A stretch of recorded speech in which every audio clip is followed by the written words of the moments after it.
life is falling apart, and I know it's for my greater good, but what can you do if you don't laugh, you'll be crying? And I've done a lot of that. I've done a lot of that this year. So this first lovely image is about that. About the dark night of the soul. This is my representation of a dark night of the soul. It wasn't really planned so much. I was in the flow. This came to me. I don't know what this means. I would really love everybody in the comments to say what you see. Hello guys! Today I am gonna talk about some lovely paintings that I did recently. I was feeling a lot of emotions yesterday. My god, I am unraveling and it is painful. I know it's for my higher good, but oh shit. Oh shit! My god. Yeah, I am unraveling. I am unraveling a lot. Everything in my life is falling apart. And I know it's for my greater good, but there's little me hanging on like, oh man. Yeah, for me right now, I think the universe is like shouting at me like, girl, where are your boundaries? Why are you not having boundaries? Why are you working so hard? But yeah, so I'm starting to try and enforce boundaries in my life, and it is so fucking triggering. It upsets other people, therefore it upsets me. Then I think, oh my god, I'm not lovable, you know? All of this just lovely, jubbly shit. And every other area of my life is crumbling right now too. What can you do if you don't laugh, you'll be crying? And I've done a lot of that. I've done a lot of that this year. I've done so much of that that I've given my lip a disease that's got this weird flakiness on it that won't go away, and I literally think it's because I like cried my skin off on my lip. Anyway, yeah, my life is a mess. I'm going through a dark night of the soul. So this first lovely image is about that. About the dark night of the soul. This is my representation of a dark night of the soul. And it's an activity that I do during my painting to express emotions workshop. Oh my god, I forgot to say this at the beginning. I really apologise for the bad sound quality because I can't plug my little microphone into this phone to record the sound while I'm doing a video. Anyway, in my painting to express emotions workshop, something that we do at the end that is really like, has a really special place in my heart, and whenever we get to that part at the end, honestly, like sometimes I'm like holding back tears because it just feels so beautiful and sacred to me. So what we do is we look at each other's paintings at the end, absolutely not to be critical or say like, talk about like what it actually looks like in an aesthetic way or a technical way, but to kind of analyze and use the power of different perspectives to further inform us about what is inside of us and what we're trying to express. Because many times in my life, first of all, I've expressed something, taken it out of me, put it onto paper and looked at it and been like, oh, this part makes me think of this or makes me feel this. And then I'm like, oh, maybe subconsciously I actually was expressing this, and I wouldn't have known that had I not taken it out of me and externalized it. And even more exciting than that, when you have somebody else look at what you've created, they can add this other layer of perspective. So again, I've had times where I've created something, somebody else has seen something that I consciously didn't, and then they've communicated that to me, and I've been like, oh my god, you've made me think about that in a different way, and maybe I was subconsciously expressing what you just said, so you've helped me with your other perspective. So it's really beautiful. A lot of people get very vulnerable, and I really appreciate that because it's difficult to be vulnerable. It was my worst nightmare and still kind of is. So yeah, that's what we're going to be doing today, is we're going to do that activity. I don't have anybody with me, so that would have been good. I should invite somebody to come and do it with me next time. I just had that idea right now. Today it's just going to be me analysing my own painting. I hope that's okay. Next time we'll make it better. So, this one is about dark night of the soul. I've been having many dark nights of the soul recently. So for me, and a theme in my life right now is that, and this was consciously done. So I'll tell you maybe about the things that I consciously did in this, and then maybe I'll see more after I'm kind of like warmed up. So when you have a dark night of the soul, it's basically like all these ideas, thoughts, beliefs, ego ideas about who you thought you were falling apart. All of it's like falling apart. The silver lining to that obviously is like creation and destruction. Sometimes we need to like fall apart. One of the girls at my affirmation event got a card that was kind of about this, like you need to break, you need to allow yourself to break to something blah blah blah.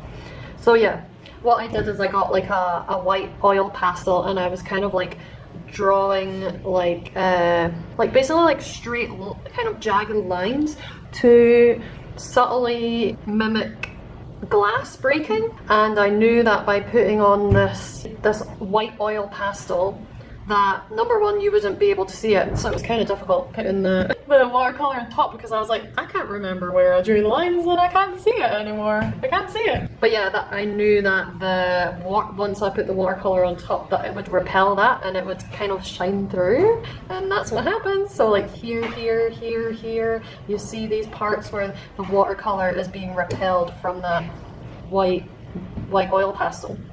So yeah, that's kind of like, whoa, things are breaking apart in my life right now.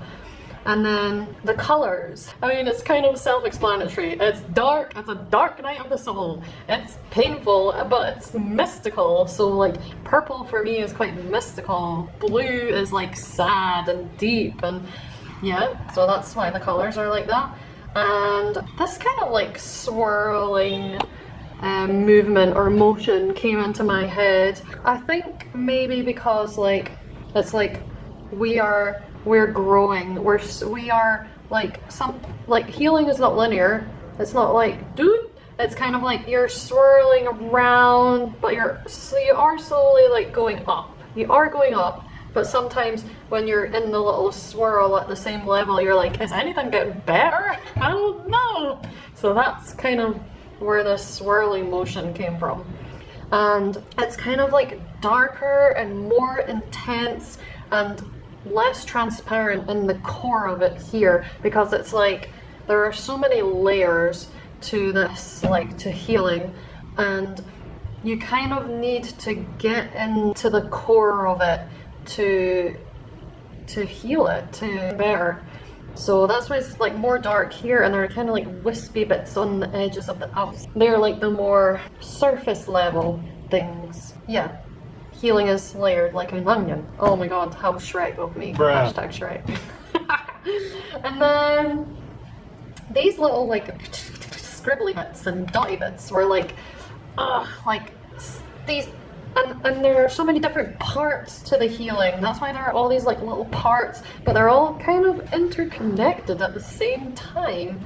And yeah, these little squiggly parts in here and dot dot dot, like this is like, oh my god, it's so confusing and I don't know where to go, and it's like I'm trying to untangle something and it's like overwhelming and like and it's black because it's not fun. But it's kind of like that on the edges, and it's kind of getting nicer and with more space on the inside, because we do, when we untangle, we do create that space. And then these like bits where I've kind of lined things out, I just really enjoy doing that. Oh, you know what it might be a metaphor for?